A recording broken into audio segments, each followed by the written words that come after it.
Afternoon, we'll now start.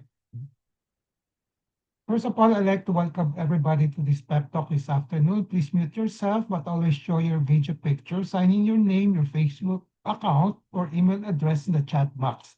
This includes the name of companions attending with you. Use the chat box to ask questions and make comments while the pep talk is on.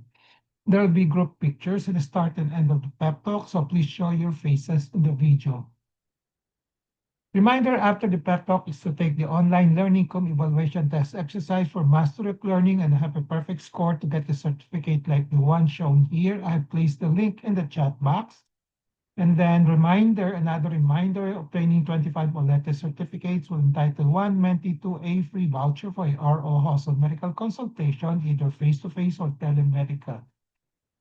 Another request, please type in your feedback in the chat box during the open forum and before we adjourn.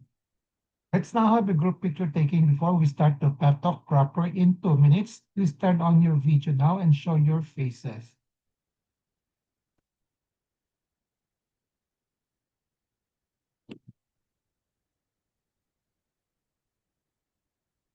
Okay, ready? That's it. 1, 2, 3.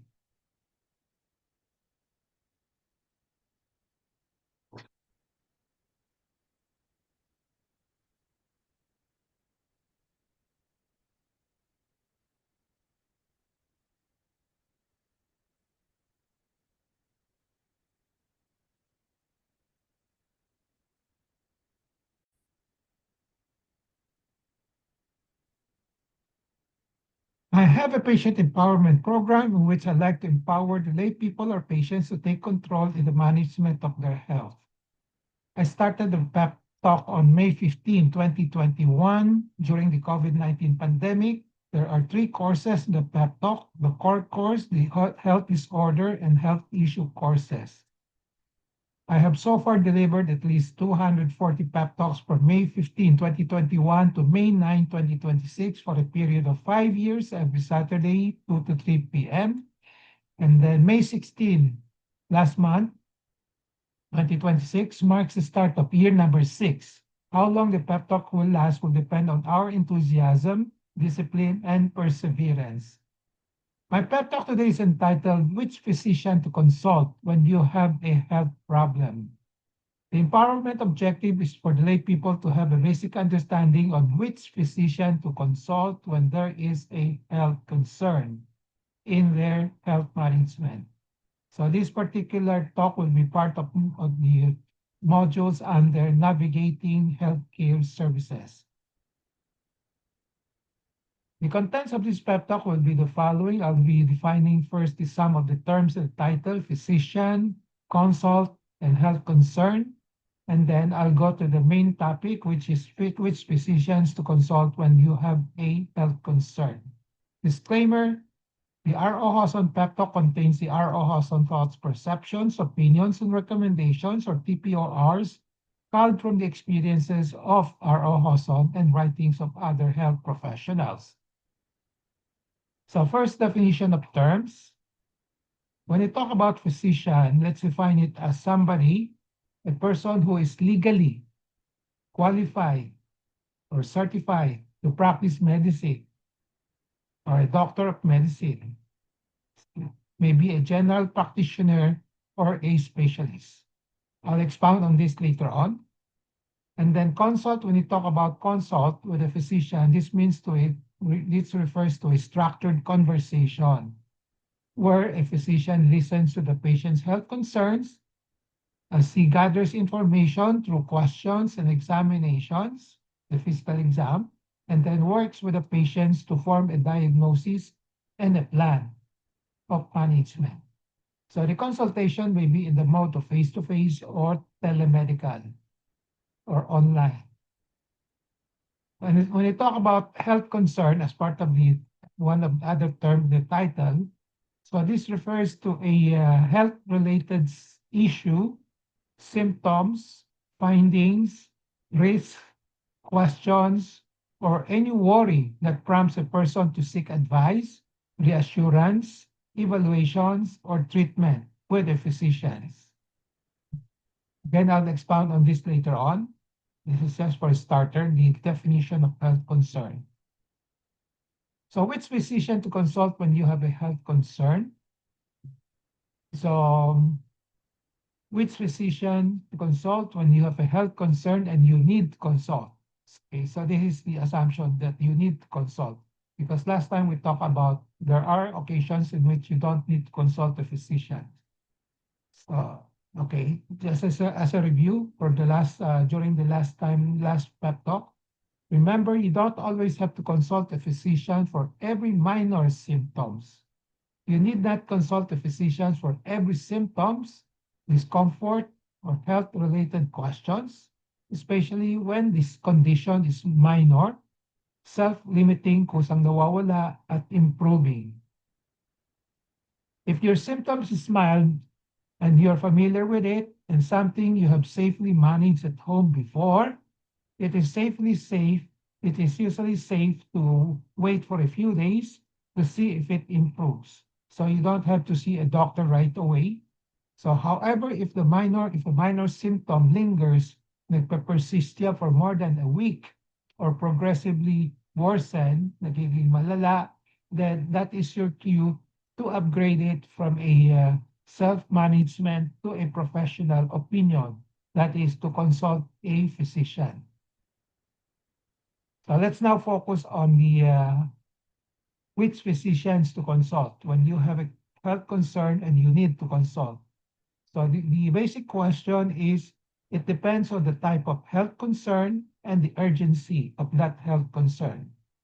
So the answers to these two questions, the type and the urgency, will guide you on which physician to consult.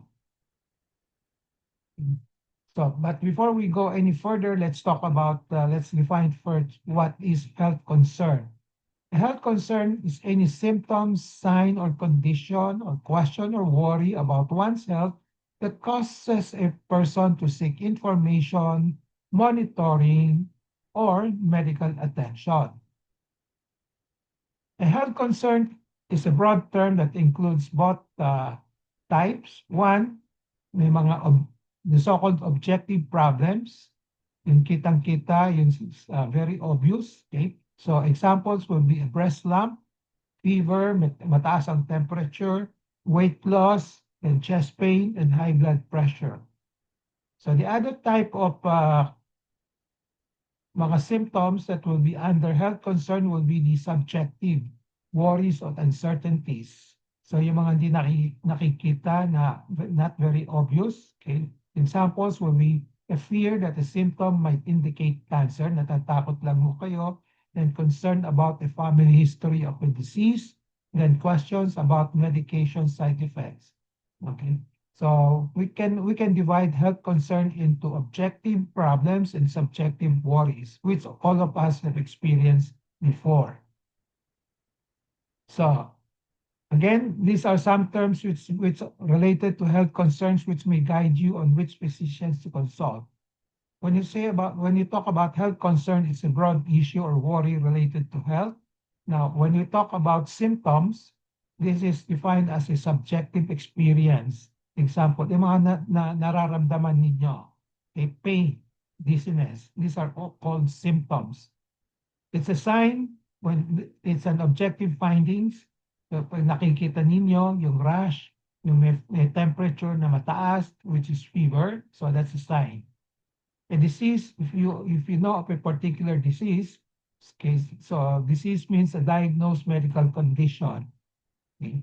Example will be flu, cancer, Diagnosis is the identification of a disease or conditions. So deriving from the symptoms and signs, usually you try to come out with a identification of a particular disease. So that's diagnosis. So examples of symptoms will be persistent cough, headache, fatigue, abdominal pain. Ito yung nafe-feel lang ninyo natin. No? Whereas signs and symptoms, example, yung nakikita natin o yung nakakapa natin, breast lump, elevated blood pressure, abnormal laboratory test. usually very objective ang findings ito sa sign. Okay? Hindi yung subjective feeling. Yung subjective feelings, it's under symptoms. Now, examples of risk-related concerns, kung natatakot kayo sa family history, then natatakot kayo about smoking, the risk of smoking, the risk of obesity. So these are the concerns related to the risk. Preventive concerns, kung gusto nyo to prevent some diseases, you think of vaccinations, cancer screening, and healthy aging. So these are the things that you might want to seek a consultation with a physician. Then if you have anxiety over symptoms and fear of the recurrence, stress or sleep problems, these are called psychological concerns. You can either approach a generalist physicians muna bago a specialist like a psychiatrist for management. So these several categories, symptoms, signs, and then risk-related concern, preventive concerns, and psychological concerns can also guide you which physicians to consult, okay? Aside from the urgency, okay? So the other factor to consider on which physician to consult, aside from the type of the health concern as well as the urgency, is the type of physicians available in your community. So nowadays in the Philippines, there are 3 types of physicians readily available in the community. You know? So sa mga provinces, baka wala pa yung specialist physicians, no? Pero majority will have generalist physicians and emergency room physicians. So, to know which physicians to consult, aside from the type of health concern, you need to know is the different types of physicians in the community and what they do. Kung anong ginagawa nitong tatlong broad types of physicians. So let's talk about generalist physician. A generalist physician is a doctor who provides comprehensive, broad-based medical care rather than focusing on a single organ system, disease, or specialty. Very broad yung kanyang alam, okay? Pero might be superficial, very broad. So a generalist physician is a physician trained to evaluate and manage a wide range of health problems and provide preventive care, coordinate patient care, determine when referral to a specialist is needed. So marami siyang alam, pero baka hindi siya specialist. So once there's a need for a specialist, he refers. So there are several types of generalist physicians. We can categorize it in non-specialist level as well as specialist level. So example of non-specialist level are the general practitioners or GP. So these are usually the recent graduates of medicine, yung papapasa lang board exam. Okay? So doctors providing broad general medical care. So we can call them basic physicians is another term. So this is after graduating from medical school and obtaining a license to practice medicine, practice general medicine. So yan ang mga GPs, no? And primary care physicians, this serve as the first contact and coordinates the ongoing care. Ito yung palagi natin naririnig ngayon dito sa PhilHealth, YAKAP program. They usually have a primary care physicians, which are usually GP, general practitioners, which undergo a little more orientation for them to know when to refer, where to refer. Okay. Now, generalist physicians under yung mga specialist level naman, family medicine physicians. So these are GP, yung fresh graduate, and then who undergo formal training in family medicine. So this family medicine is a specialty, pero very broad din ito, general din ang ginagawa nito, broad general medicine. General internist, yung mga adult na medicine specialist who functions as a primary care physicians. Okay. So after graduation, napunta siya sa internal medicine. So naging general internist siya. Then after pwede siya mag-proceed to specialty. Kung nag-proceed to siya sa heart specialty, magiging cardiologist ang tawag sa kanya. Kung nag-proceed siya sa lung or pulmonary specialty, ang pulmonologist ang tawag. Punta siya sa treatment of diabetes, further training, magiging endocrinologist siya. Then the other, another category, type of generalist physicians under the specialist level. These are the general pediatricians who can treat anything and for patients, for infants, children, and adolescents. Yes, sinabing general, very broad siya. Now she can take care of any problem in the pediatric patients. Okay. So to contrast it with specialists, when a generalist physician undergo further training in gastroenterology, we call that pedia-gastro, then pedia-pulmo, pedia-cardio, ganon. So specialist physicians naman is a medical doctor who has completed additional dagdag training and acquired expertise in a very specific field of medicine beyond the general medical education. So after graduating from medical school and obtaining a license to practice medicine, a physician can undergo several years of training, 3 years, 4 years, 5 years, okay? And sometimes fellowship, further training after residency, another 1 year, 2 years in a particular specialty. A specialist physician is a doctor with advanced knowledge and skills in the diagnosis, treatment, and prevention of diseases within a defined area of medicine. Medyo focus yung scope ng kanyang specialty. Okay. So here are examples of specialist physician. Okay. Internist, nag-specialize in heart diseases. We call that, kung adult siya, adult cardiologist. Kung pedia siya, pedia cardio. Sa lung diseases naman, okay, we call them pulmonologists, either pedia, pulmo, adult pulmo. Kidney, ganun din. Nagiging adult nephrologist, kung sa adult na doc or yung mga nagtitreat ng mga non-infants, or you can also have a pedia nephro. Digestive diseases, gastroenterologist ang specialty doon. Hormonal disorders, endocrinologist. You can have pedia, endo, adult, endo. Cancer naman, sa cancer, the general term is oncologist. You can have several types. You have medical onco, surgical onco, then you can have a pediatric medical onco, pediatric surgical onco, pwede rin. Blood disorders, mga subdugo naman, we call them hematologists. Then skin diseases, dermatologists. Brain and nervous diseases, you can have neurologists. And then for those who are operating on the brain, we call them neurosurgeons. Okay.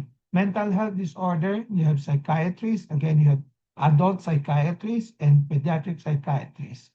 Children's diseases, you have pediatrician as a specialty, but they can also serve as a generalist. Ear, nose, and throat diseases, you have the otorhinolaryngologist.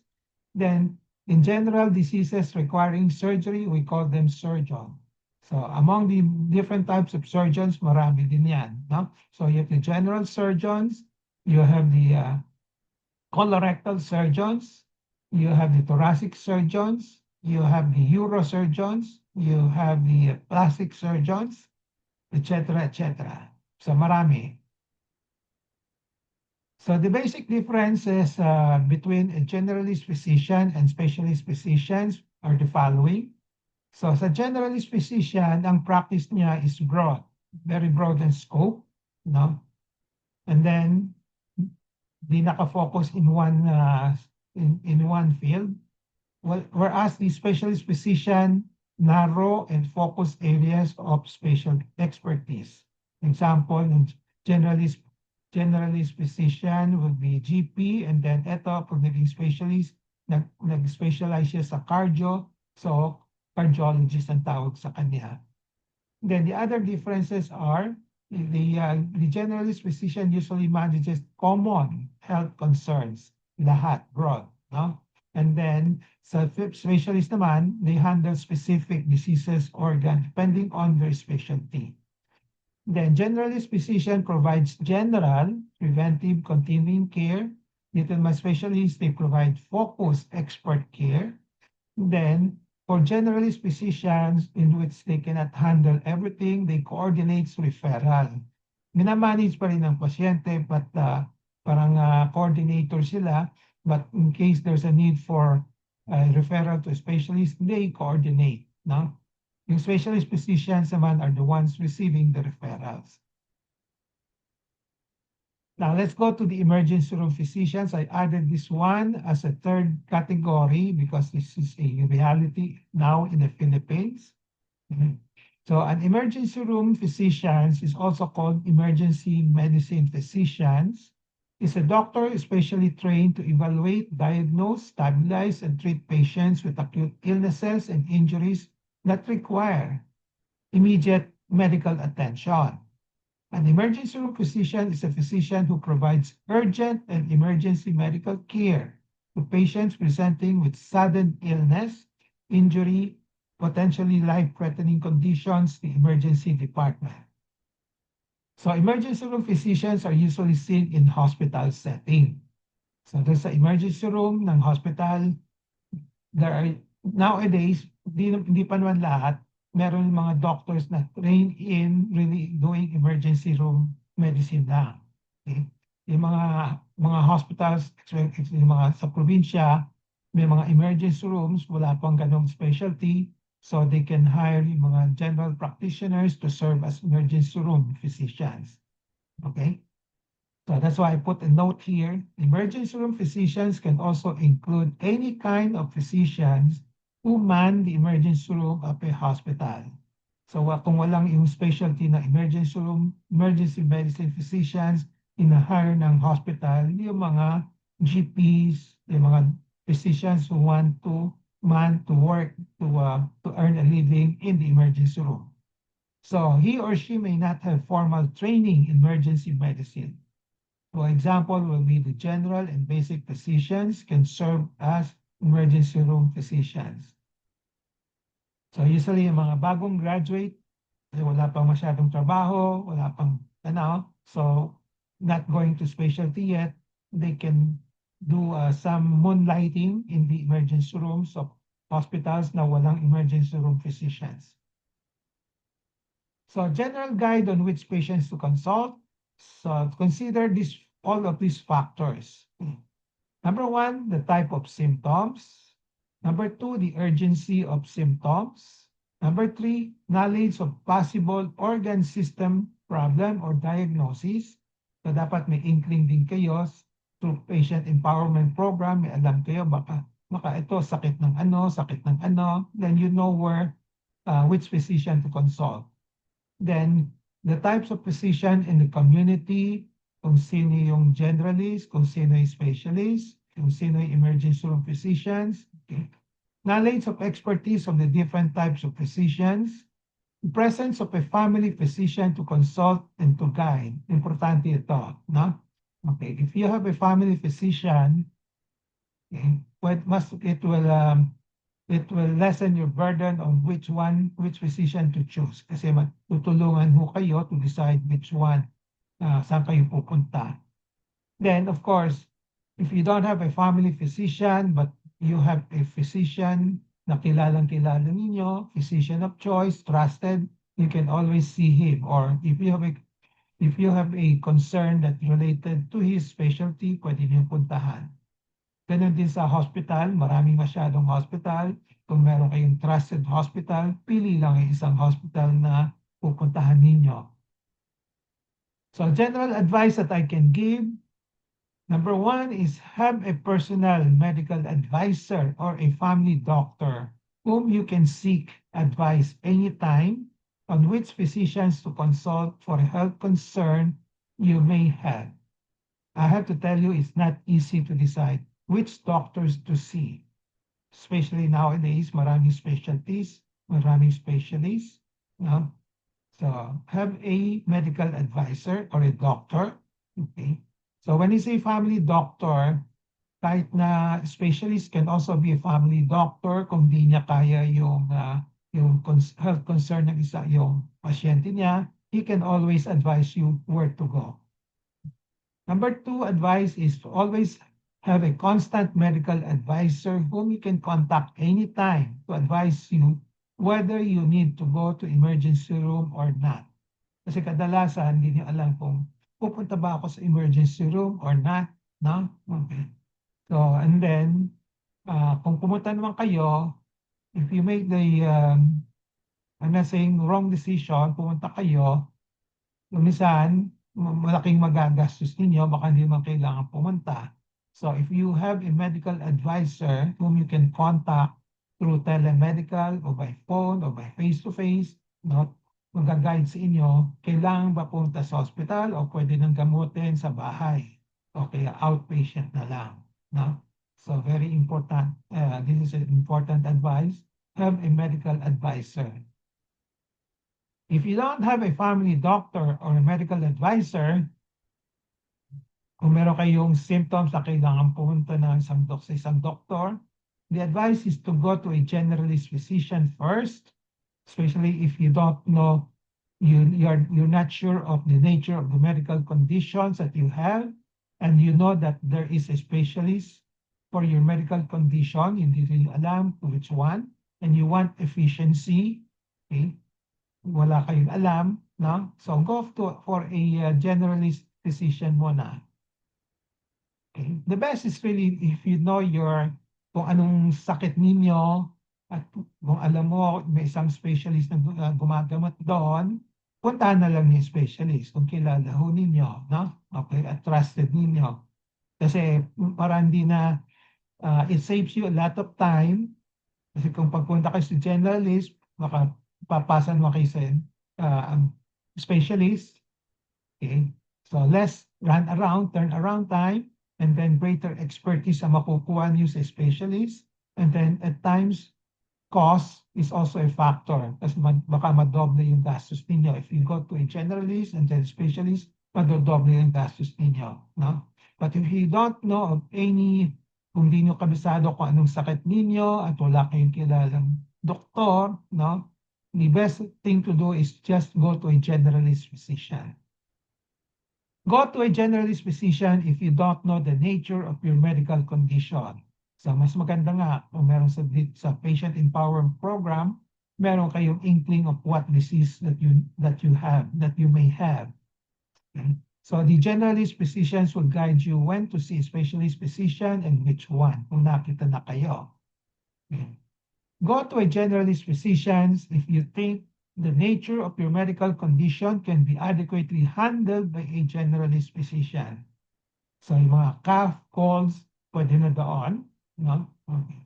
Go to an emergency room physician if you have severe symptoms which pose a danger to your life. And if you're not certain of the nature of your medical condition, di kayo sigurado, and there is urgency, kailangan magpa-consult na, you would also rely on the physicians in the emergency room to refer you to a proper specialist physicians.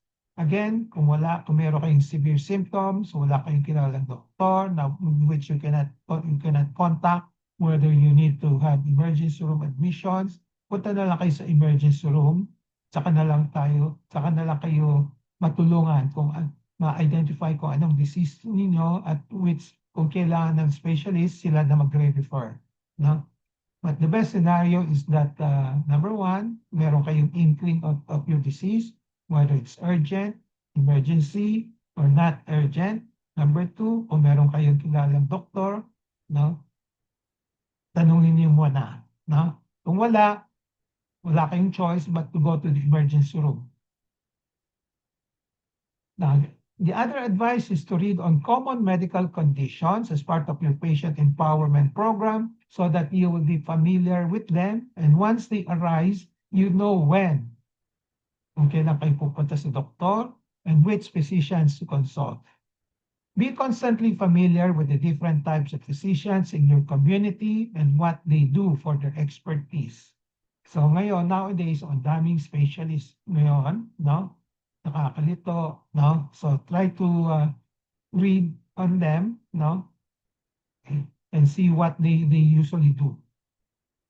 Be familiar with a hospital in your community, in which your nearby community nyo, or whatever community, whichever community that you have heard that you have trust on in, so which you will run to in case you need medical services, inclusive of physicians affiliated with the hospitals.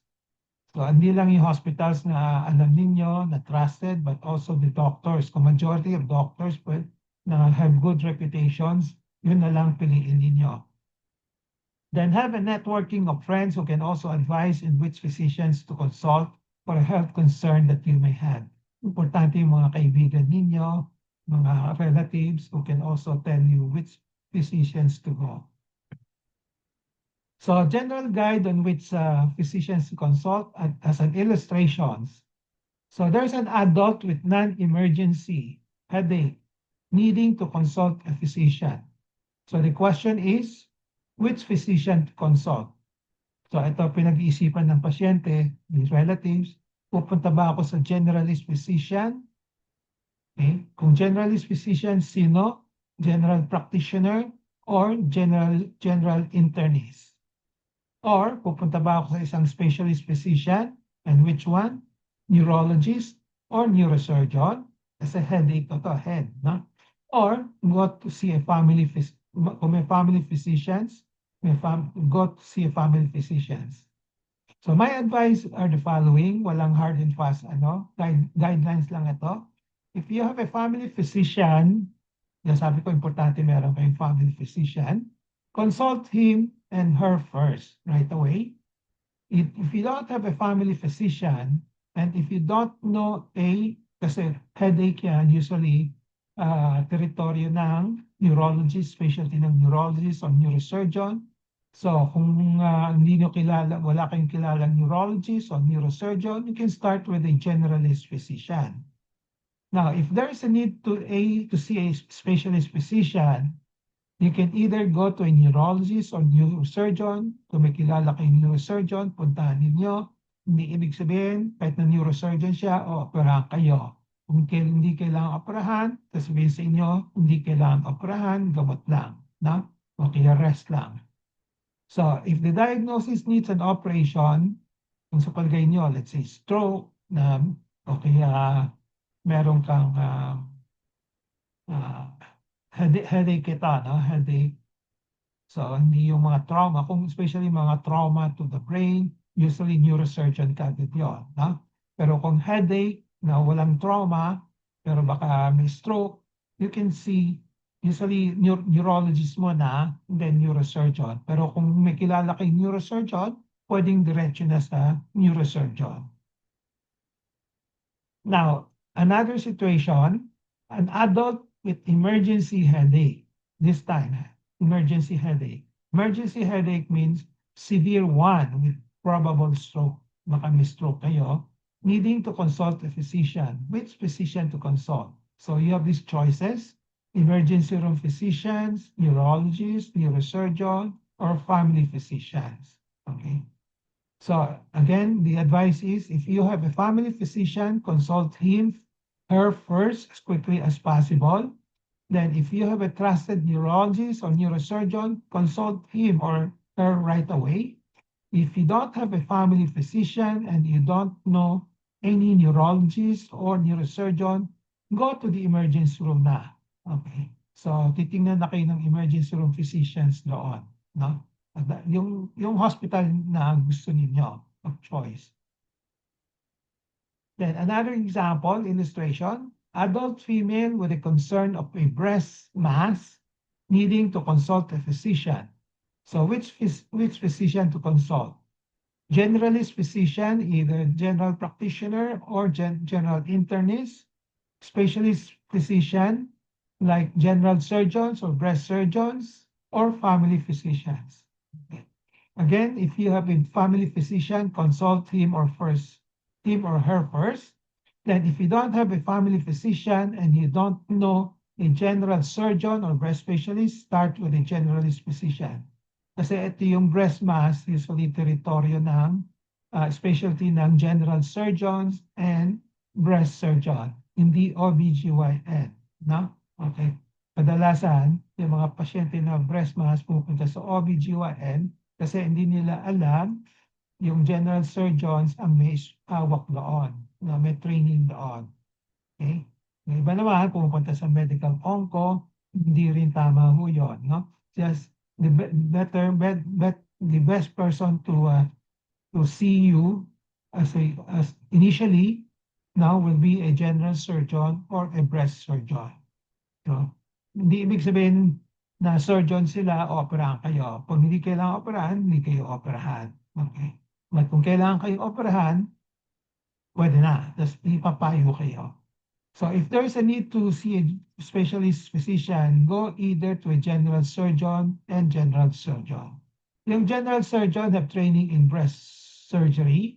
Okay? Now, yung breast surgeons are a super specialist. They are usually general surgeons na undergo further training ng breast surgery. Yeah, super specialist ang breast surgeon. If you really want an expert care, you can go to a breast surgeon, no? But kung wala kayong kilalang breast surgeon, you can go to a general surgeon, kayang-kaya rin nila yun. Now, another example, an adult with a concern of possible goiter needing to consult a physician. Which physician to consult?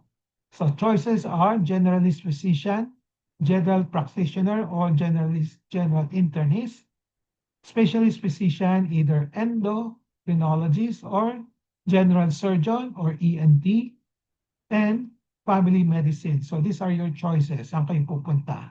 Again, if you have a family physician, consult him right away. And then if you don't have a family physician, and if you don't know of endocrinologist or a general surgeon, start with a generalist physician. Pero kung may kilala kayo na so goiter can be handled by endo, by general surgeon, or in ENT.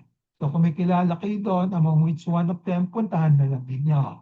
Now, if the diagnosis needs an operation, it's either the general surgeon or the ENT, not endo. Okay.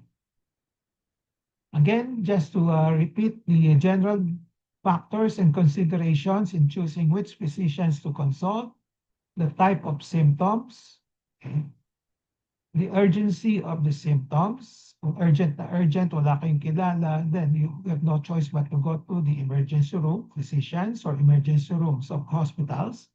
Then, knowledge of possible organ system problems or diagnosis that dapat alam niyo para alam niyo kung saan kayo pupunta. Type of physicians in the community, basically tatlo, no? But knowledge of expertise of the different types of physicians, no? Try to read on that, no? Presence of family physicians, ito yung ina-emphasize ko, importante yon, no? Okay. A family physician does not have to be a family medicine specialist, no? It can be any, a general surgeon, any physicians can serve as a family physician. He is a physician who can guide family. Yan ang definition ng family physician ko, no? And I'm not using the word family medicine physician. No? Family physician. Okay?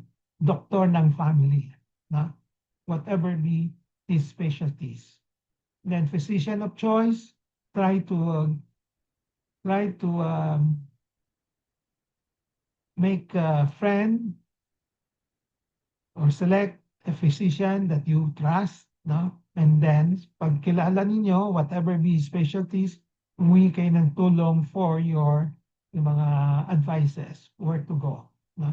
Ganun din sa hospital of choice, kung saan kayo pupunta, make sure that yung hospital na pupuntahan ninyo, trusted ninyo, at gusto ninyo. No? Okay. So, takeaway for this particular pep talk, we have discussed the following. Okay? Physicians, consult health concern, And then I also discuss in details which physicians to consult when you have a health concern. And then takeaway in relation to patient empowerment, be always in touch with reliable medical information on which physician to consult when there is a health problem. Knowledge is power, it gives power. Use the four Ks of patient empowerment, kaalaman, kakayanan, karapatan, and kapangyarihan to gain greater control over decisions and make better decisions on which physician to consult when there is health problem as part of your health management. So future-related topics that we might discuss under the navigating healthcare services, which hospitals consult when you have a health concern, what are the advices on the use of internet. So may nag-comment last time on their feedback on the previous pep talk. Gusto nila merong topic on this one. So I will be discussing this in the near future. Okay. So this ends my pep talk today. I hope I have empowered you to have a under basic understanding on which physicians to consult when there is a health problem in your health management. Before we go to the question and answer portion, reminder after the pep talk, please take the Onlete for mastery of learning and have a perfect score to get a certificate like this like this. And then I place the link in the chat box. And then obtaining 25 Olete certificates will entitle one mentee to a voucher for a RO medical consultation, either face-to-face or telemedical. Another request, please type in your feedback in the chat box during the open forum and before we adjourn. Thank you. Let's now have a group picture taking before we start the question and answer and interactions. Please turn on your video now.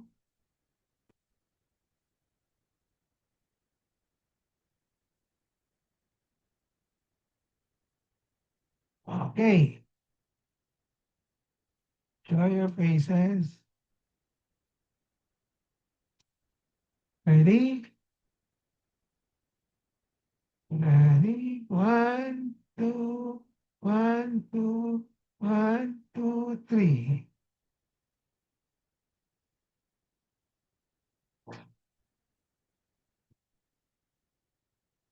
Save ko lang sandali.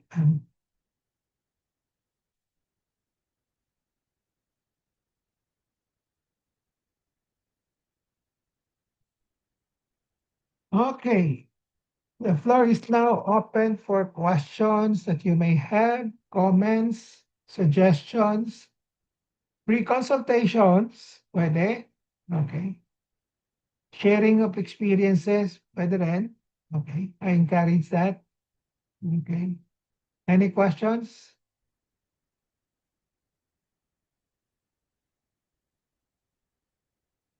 We welcome a newcomer, si Michelle Gratuito. Okay. Michelle, welcome. Hello po, good afternoon po. Okay. May tanong ka? Wala pa po daw kasi, ano po, sorry po, di po namin kasi kagad nahanap yung link kanina kaya, hindi po kami sa opening kaya. Yung umpisa, hindi mo nakinig. Opo, hindi po namin yung umpisa, sorry po. Okay. Maybe next time po daw, sorry po. Okay. Pero from your experience, ang topic kasi rito ngayon is which physicians to consult, no? Kung meron kang health concern, no? So, yung sa'yo, i-recall mo nga. So, 17 years ago, 17 Opo, ka na, di ba? opo. So, 17 years ago, may nakapakang bukol sa Yes po, breast. Doc. Opo, Doc. Sinong unang pinuntahan mo? Sinong naisipan mo? Kaagad po kasi, Doc, kasi naisip ko po kasi cancer yon. So, ano rin po kami, Doc, sa financial kagad kasi cancer, alam niyo na po. So, dumiretso po kagad kami sa PGH. PGH mo na. Opo, PGH then pumila po kami dun sa mga outpatient, Doc. So, Okay. concern ko po is ganon. So, nag-require na po kagad sila ng biopsy at saka yung iba pong ibang mammogram, may ibang laboratory po. So, doon po nag-ano kagad kami. Sunod-sunod na po yung doc, nag-ano na kami ng mga ano namin ng mga ano ko po test ko po. So nung nalaman ko nga po doc na cancer na po yun 2A, stage 2A. So ang blanco po kagad ako. Tapos po, sorry po, naalala ko lang po kasi na yun po yung iyak na ako nang iyak kasi po cancer, mamamatay na po ako. So, buti na lang po meron po akong ano doc, yung mga kakilala po, kaibigan, mga customer po na sabi po nila, magagamot pa po. Ano lang po, dasal, then check up po. So, buti na lang po, Dok, na kilala ko po nun si Ma'am Tessie, which is yun po yung ipad nyo po. So, siya po yung nag-recommend po nun sa inyo po. Napuntahan po kayo, kumuha po ako ng second opinion. So, yun po, doon na po nag-start na diretso na po ako sa inyo kaagad. Tapos, kung yung advice na po sa akin na opera na po. So, sa inyo na lang po ako, Dok, nag-ano po, nag-check ka, pumunta, wala na pa akong ibang pinuntahan. So, doon na po. Kaya, pag yung tinatanong niyo po sa akin kung saan pa ako kung saan pa ako pupunta, wala pa akong ibang pupuntahan kayo at kayo po. Wala na po. Okay. Ako. Okay, thank you for sharing. Okay, so para pag yung share kayo, marami tayong napupulot ng ibang ng mga lessons by the others, no?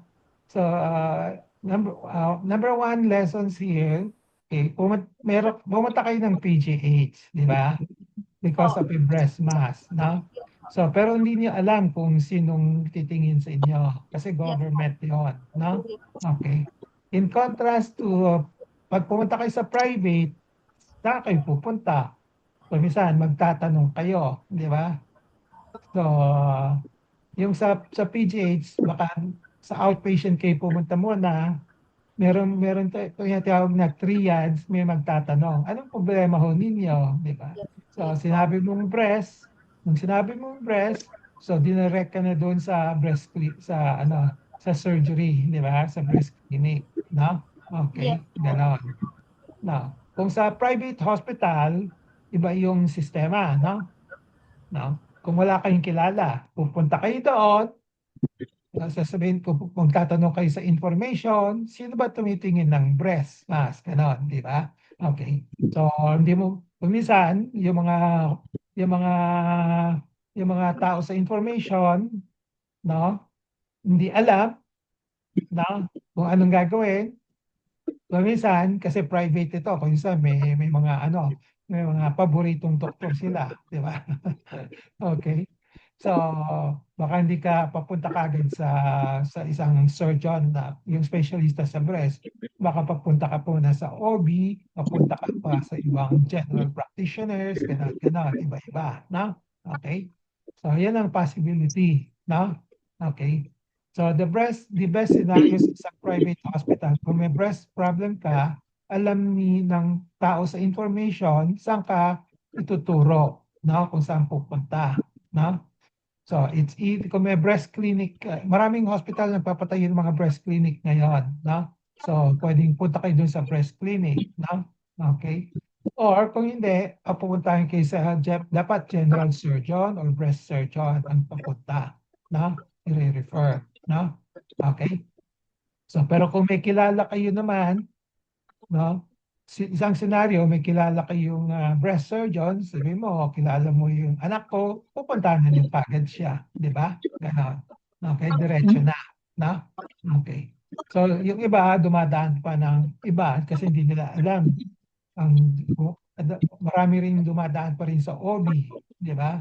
OB, yung OB naman, hindi siya specialist sa breast, di ba? So, okay. Now, yung nung nakita na kita, okay, nung na-diagnose ka na ng breast cancer, nagtanong-tanong ka. Okay, tama yung ginawa mo. Nagtanong-tanong ka kung sino kila, So, napunta ka sa akin. No? Yes po, Doc. So, so, Thankful po ako, Doc, na napunta po ako sa inyo. okay. Maraming salamat po. So, from here on, ang pamilya mo, ako na ituturing mo family doctor, advisor. Yes po. Okay? Kung may mga problema ka, iba, kahit na hindi breast, pwede mo na akong ituring as advisor. Tatanong mo kagad sa akin. Na? Okay. Kung nasa linya ko, kung kaya ko, gagamutin kita.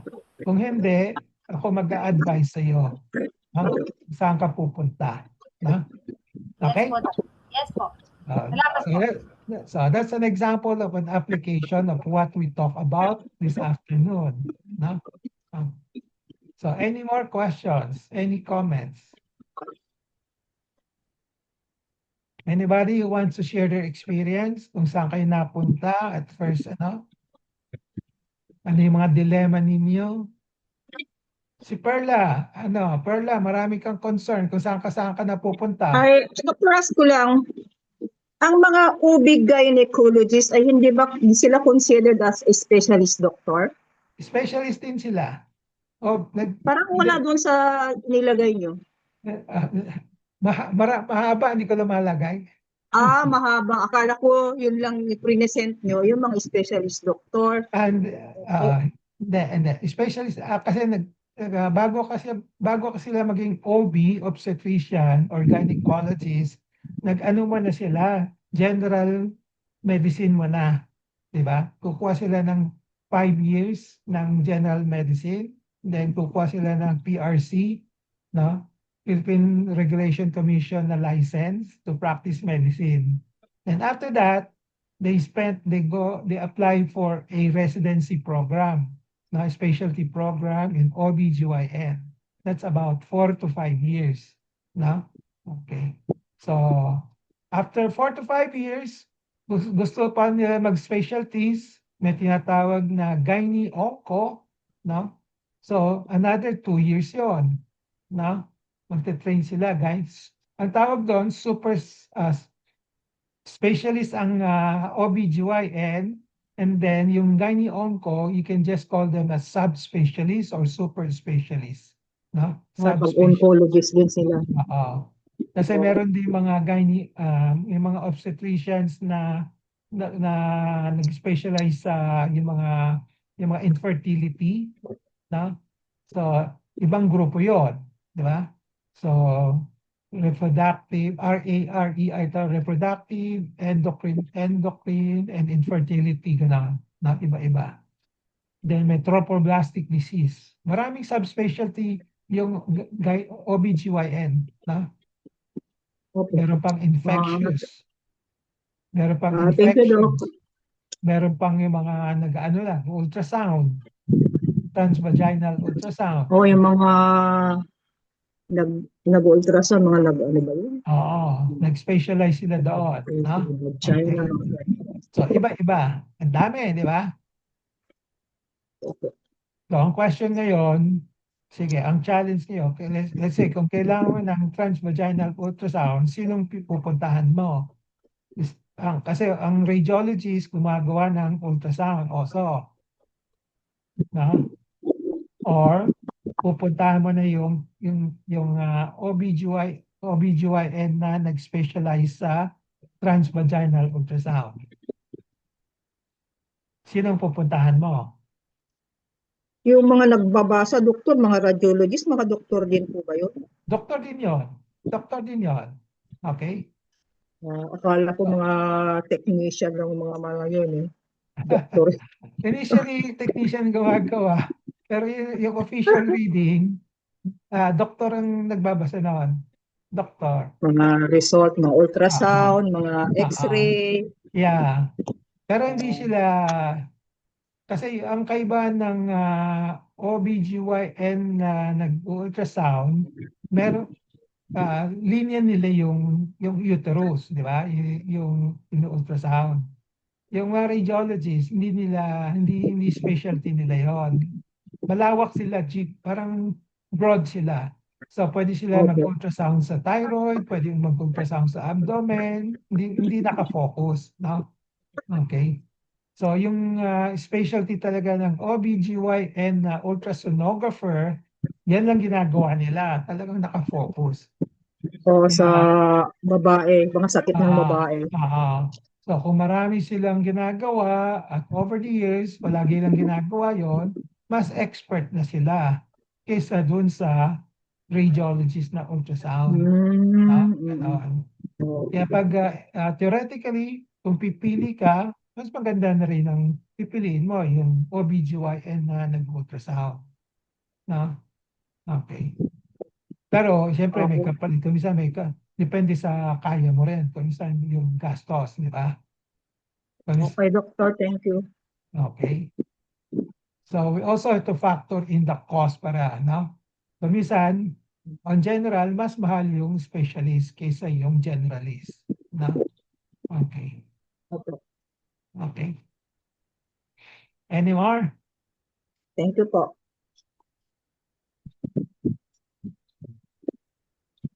So, if there are no more questions, okay. Ano, basta generalist versus specialist. And then kung talagang emergency, wala kayong kilala, diretso na kayo sa sa emergency room, no? Okay. Bahala na.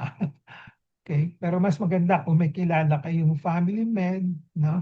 I am at your service, ha? Basta tawagan lang ninyo ako, no? Kung may emergency kayo, tutulungan ko yung mag-decide kung pupunta kayo sa emergency room or not, no?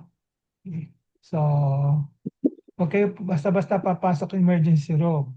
Kasi pag pumasok kayo, trap na kayo sa mga laboratory, lahat gagawin. No? Mahal pa bayad, doktor, doon eh. Oo. Per sa emergency.